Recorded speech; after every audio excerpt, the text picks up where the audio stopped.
Hello friends, good morning.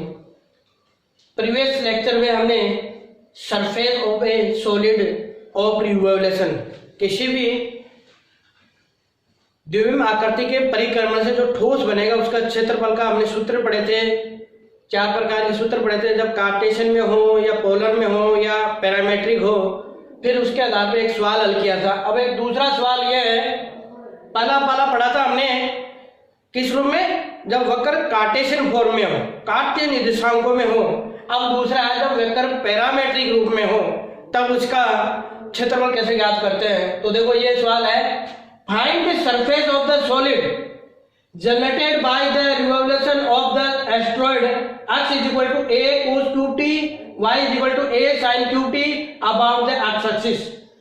ये जो वक्र दे रखा है x है वो t का फंक्शन है, y है t का फंक्शन। इसका मतलब वक्र किस रूप में दे रखा है, पैरामेट्रिक इक्वेशन में। और इस वक्र का नाम है एस्ट्रॉइड, और एस्ट्रॉइड का वक्र का डायग्राम है वो इस प्रकार से बनता है। तो हमें क्या दे रखा है, गिवन कर्व है या asteroid is x = a cos qt y = a sin qt। ये वक्र किस रूप में दे रखा है, पैरामेट्रिक रूप में। इस वक्र का कार्तीय निर्देशांक क्या होता है, कार्तीय समीकरण होता है, वो मैं यहाँ लिख देता हूँ। x की घात 2/3 प्लस y की घात 2/3 = a की घात 2/3। ये वक्र का एस्ट्रॉइड वक्र का कार्टेशियन फॉर्म है और ये इसका पैरामेट्रिक फॉर्म है। अब देखो ये वक्र x अक्ष और y अक्ष के सापेक्ष सममित है, अर्थात ये कह सकते हैं जितना x के ऊपर है उतना ही x के नीचे है, जितना y अक्ष के इधर है उतना ही y अक्ष के इधर है। तो इसका मतलब वक्र है वो दोनों अक्षों के सापेक्ष सममित है। अब ये बिंदु A हो जाएगा, इसके निर्देशांक हो जाएंगे a0, बिंदु B के निर्देशांक हो जाएंगे 0 a, C बिंदु के निर्देशांक हो जाएंगे -a0 और D बिंदु के निर्देशांक हो जाएंगे 0 -a। क्योंकि यहाँ पर t बराबर क्या हो जाएगा 0, कोण t बराबर 0। यहाँ पर t बराबर क्या हो जाएगा, t बराबर π/2, और यहाँ पर t बराबर क्या हो जाएगा, t = π, और यहाँ पे t बराबर आ जाएगा 2π, t बराबर 2π यहाँ पे। तो ये वक्र परिक्रमण करेगा किसके सापेक्ष, अबाउट द x एक्सिस। जब x एक्सिस के परिक्रमण करेगा, अगर हम चाप ABC को परिक्रमण करवाएंगे तो वही आकृति बनेगी जो चाप ABCDA को परिक्रमण करवाएंगे। तो हम इतने भाग का परिक्रमण करवाएंगे। अब देखो ये जितना y अक्ष के इधर है उतना ही y अक्ष के इधर है। अगर मैं इस भाग के परिक्रमण से बने ठोस का क्षेत्रफल को 2 से गुणा कर दूं तो ये टोटल अभिष्ट क्षेत्रफल हो जाएगा। तो अभिष्ट क्षेत्रफल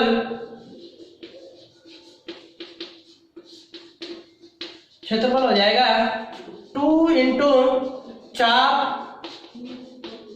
AB के अक्ष के परित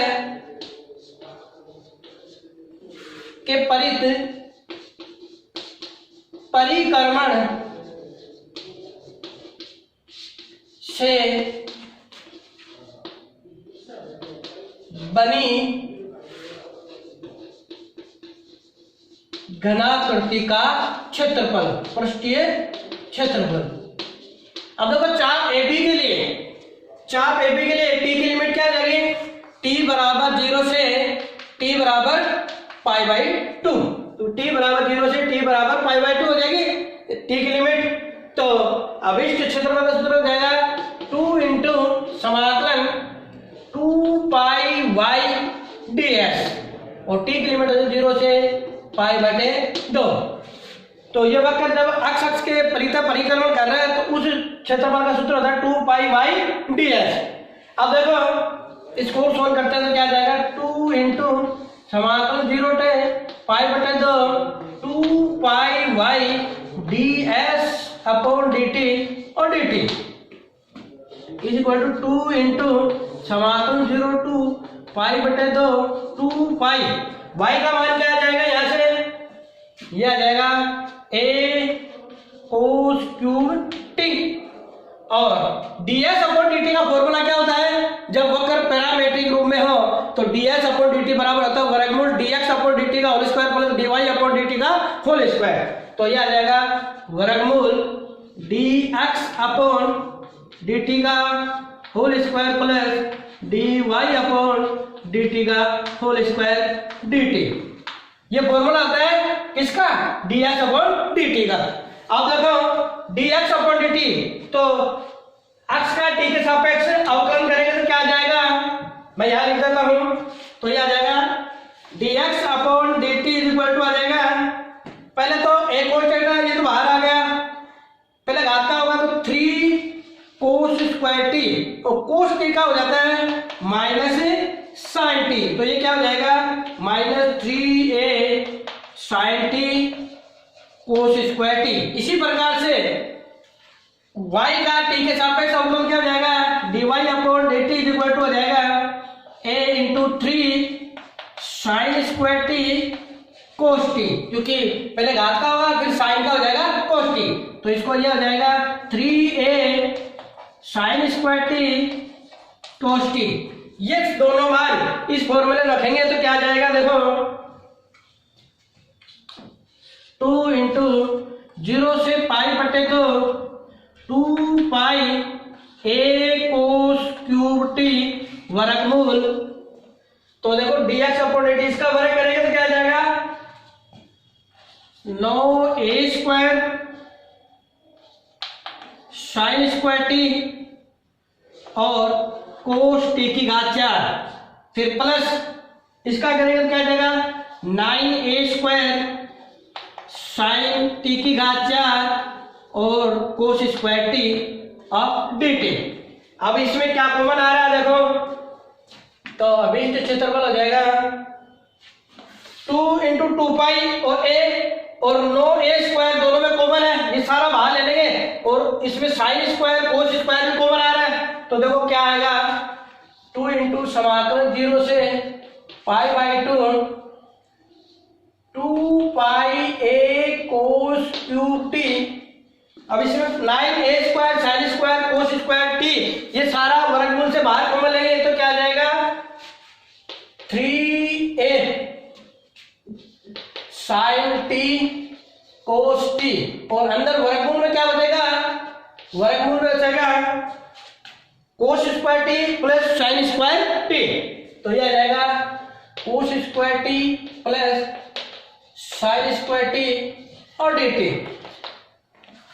तो हम जानते हैं sign square T plus cos square T का मान कितना होता है? त्रिकोणमिति में 1 होता है, तो इसका मान हो जाएगा 1, तो यह आ जाएगा 2 समाकलन 0 से पाई बटे 2 पाई 2 2 3 दूनी 6 पाई a इंटू a स्क्वायर, और यह आ जाएगा साइन टी और कोस टी की घात 4 गुणा 1 dt, क्योंकि इसका मान क्या होगा 1, और 1 का वर्गमूल क्या होता है 1 ही होता है, तो यह जाएगा 12 पाई a स्क्वायर समाकलन 0 से पाई बटे 2 साइन टी और कोस टी की घात 4 dt is equal to 12 pi a square. अब एक फॉर्मूला होता है समाकलन 0 से पाई बटे 2 साइन एन टी कोस एन टी डी टी, वो क्या होता है n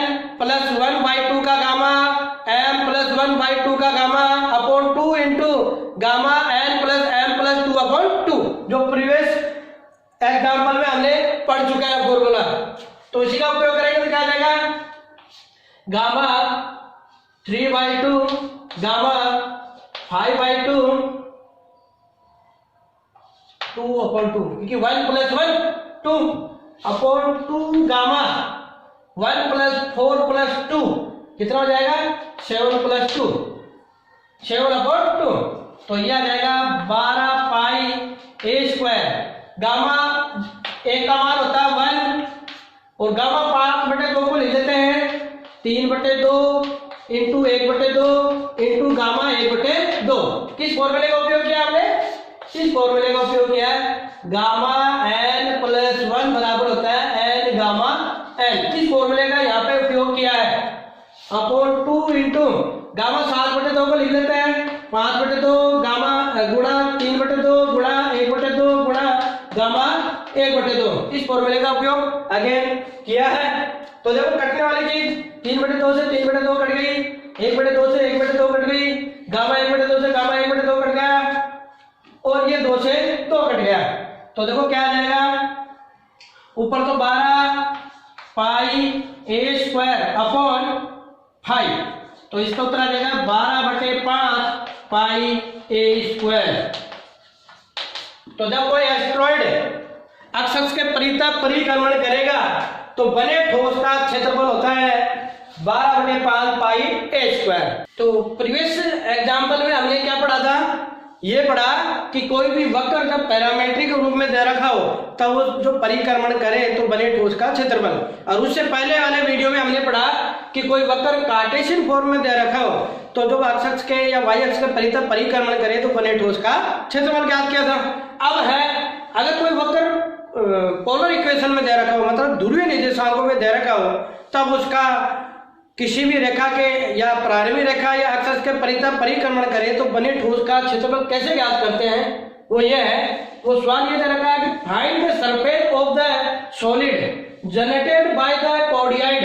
एक कोऑर्डिनेट वक्र का नाम है r = a1 + cos थीटा। अब देखो ये वक्र किस रूप में है, r = फंक्शन ऑफ थीटा, इसका मतलब ये किस रूप में दे रखा है, ध्रुवीय रूप में। व्हेन जब it revolves about the initial line, मतलब प्रारंभिक रेखा के परितः जब ये परिक्रमण करे तो जो ठोस बनेगा वो ठोस का हमें क्षेत्रफल ज्ञात करना है। तो देखो given coordinate is r = a1 + cos theta, समीकरण नंबर 1। इस वक्र का डायग्राम क्या होगा, वो यह होगा। तो यहां पर ये दूरी मूल बिंदु से 2a हो गई, क्योंकि जब थीटा बराबर इसमें 0 रखेंगे तो cos 0 का मान 1, 1 + 1 2, और 2a, r = 2a, और यहाँ पर थीटा बराबर 0, यहाँ पर थीटा बराबर π/2, और यहाँ पर थीटा बराबर π। तो यहाँ पर थीटा बराबर 3π/2 270 डिग्री, और यहाँ पर थीटा अगेन 2π मतलब 360 डिग्री हो गया। अब इसको हम परिक्रमण करवाएंगे तो देखो a, ये b हो गया, ये c हो गया, ये d हो गया। जो परिक्रमण करवाएंगे a b c d a, इस पूरे को परिक्रमण कराने पर वही ठोस बनेगा कि a b c को परिक्रमण कराने पर। तो अगर चाप a b c को परिक्रमण करवाएंगे इनिशियल लाइन, क्योंकि ये दे रखा प्रारंभिक रेखा के परितः, तो कार्तीय निर्देशांकों में ये कहलाते हैं एक्स-एक्सिस और ध्रुवीय निर्देशांकों में ये कहलाते हैं इनिशियल लाइन या प्रारंभिक रेखा। तो ये परिक्रमण करेगा तो वही ठोस बनेगा जितना कि a b c d a के बनेगा। हम तो ऊपर वाले के परिक्रमण से बने ठोस का क्षेत्रफल ज्ञात करेंगे। तो ऊपर वाले इस चाप के लिए थीटा की लिमिट क्या होगी, थीटा बराबर 0 से थीटा बराबर पाई हो गई लिमिट। तो थीटा की लिमिट हो जाएगी चाप AB के लिए थीटा बराबर 0 से थीटा बराबर पाई। तो चाप AB के इनिशियल लाइन या प्रारंभिक रेखा के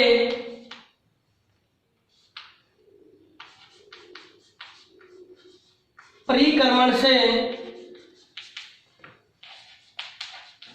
बने घनाकृति का पृष्ठीय क्षेत्रफल। तो पृष्ठीय क्षेत्रफल क्या हो जाएगा, = समाकलन 0 से पाई, क्योंकि थीटा लिमिट 0 से पाई, फॉर्मूला आ जाएगा 2πy d'। ठीक है, अब इसको ऐसा लिख सकते हैं हम = समाकलन 0 से पाई, तो 2πy ds/d थीटा। अब ds/d थीटा का मान कैसे ज्ञात करेंगे, वो फॉर्मूला ये होता है ds/d थीटा बराबर होता है वर्गमूल r² + dr/d थीटा का होल स्क्वायर। तो dr/d थीटा क्या करेंगे, समीकरण 1 का थीटा के सापेक्ष अवकलन करेंगे तो हमारे पास ये आ जाएगा -a sin थीटा, क्योंकि 1 का एक कॉन्स्टेंट राशि है, 1 का 0 और cos थीटा का अवकलन होता है -sin थीटा। तो ये आ गया। तो r और dr/d थीटा का मान इसमें रखेंगे और इसको सोल्व करेंगे तो देखो आर की जगह रखेंगे a into one plus cos theta और dr/d थीटा के रखना माइनस a साइन थीटा। इसका a स्क्वायर दोनों में कॉमन आएगा, वो वर्गमूल से बाहर जाएगा तो a आ जाएगा। वन प्लस कोस थीटा का होल स्क्वायर करेंगे तो one plus cos square theta plus two cos theta और माइनस साइन थीटा का वर्ग करेंगे तो साइन स्क्वायर थीटा। और हम जानते हैं कि sine square theta plus cos square theta का मान क्या होता है 1 और 1 प्लस 1 बराबर क्या होगा 2 प्लस 2 कोस थीटा। दोनों में कॉमन क्या आ गया 2 कॉमन आ गया तो हमारे पास बच गया 1 प्लस कोस थीटा। और 1 प्लस कोस थीटा त्रिकोणमितीय फॉर्मूले से, क्योंकि 1 प्लस कोस 2 थीटा बराबर होता है 2 कोस स्क्वायर थीटा, तो यहाँ पर 1 प्लस कोस थीटा है तो याद आएगा 2 कोस स्क्वायर थीटा बाई 2। तो 2 2 4 और 4 का वर्गमूल करेंगे तो क्या आएगा 2 और कोस स्क्वायर थीटा बाई 2 का वर्गमूल करेंगे तो कोस थीटा बाई 2। तो यह आ गया ds/d थीटा का मान। ये मान इसमें रखेंगे तो क्या आएगा देखो, समाकलन 0 से पाई 2 पाई y की जगह क्या हो जाएगा, क्योंकि ध्रुवीय और कार्तीय निर्देशांकों में संबंध होता है कि x बराबर r कोस थीटा y बराबर r साइन थीटा। तो यह आ जाएगा r sine theta into 2a वर्गमूल 1 plus cos theta d theta. क्योंकि हम इसकी जगह क्या लिख देंगे वर्गमूल 2a, ये वर्गमूल 2 आ जाएगा और a आ जाएगा 1 प्लस कोस थीटा। तो इसको और सॉल्व करें, r की जगह क्या रख देंगे a 1 प्लस कोस थीटा। तो ये रखेंगे तो क्या आएगा देखो 0 से पाई 2 पाई r की जगह रख देंगे a 1 plus cos theta into sine theta into वर्गमूल 2a 1 प्लस कोस थीटा की घात 1/2 d theta. 2 pi a into a ये सारा कॉमन आ जाएगा तो 2 वर्गमूल 2 पाई a स्क्वायर, ये तो बाहर आ गया तो 0 से पाई लिमिट आ गई तो साइन थीटा और 1 प्लस कोस थीटा की घात क्या आ जाएगी, यहाँ पर 1 है यहाँ पर 1/2, दोनों जुड़ के क्या हो जाएंगे 3/2, क्योंकि हम जानते हैं गुणा में घातें क्या होती है जुड़ती हैं। तो ये आ गया। अब क्या करेंगे माना लेट इसको प्रतिस्थापन से हल करेंगे 1 प्लस कोस थीटा बराबर t मान लिया, इसका अवकलन करेंगे तो क्या आएगा minus sine theta d theta is equal to dt। ये सारा मान इसमें रखेंगे तो क्या आ जाएगा अभिष्ट क्षेत्रफल s इज इक्वल टू आ जाएगा 2 वर्गमूल 2 पाई a स्क्वायर समाकलन। अब देखो थीटा बराबर जब 0 रखेंगे t का मान क्या आएगा 2 और थीटा बराबर जब पाई रखेंगे तो t का मान क्या आ जाएगा 0। क्यों आएगा क्योंकि कोस पाई का मान होता है -1 तो 1 और -1 क्या हो जाएगा 0।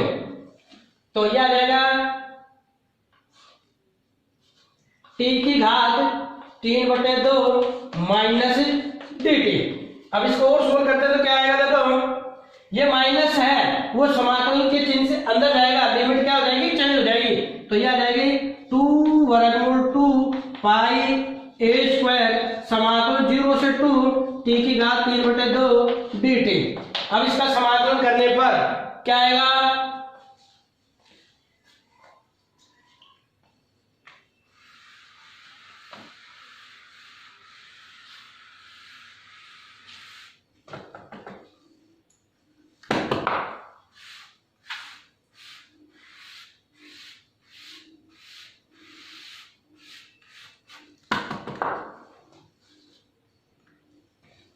तो देखो क्या आ जाएगा s इज इक्वल टू 2 वर्गमूल 2 पाई a स्क्वायर और t की घात 3/2 का समाकलन क्या हो जाएगा t की घात 5/2 अपॉन 5/2 और लिमिट आ जाएगी 0 से 2 इज इक्वल टू 2 वर्गमूल 2 पाई a स्क्वायर।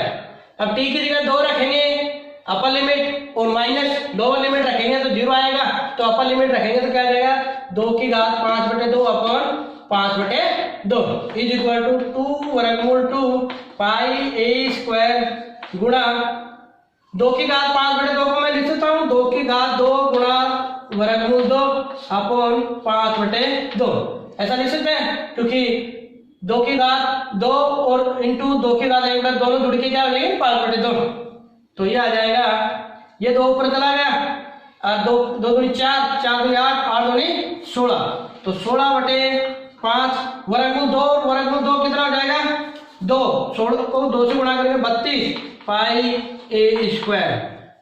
तो इस कोऑर्डिनेट के जब अक्ष प्रारंभ में देखेंगे परिक्रमण करेगा तो बने ठोस का क्षेत्रफल क्या हो जाएगा 32/5 पाई a स्क्वायर।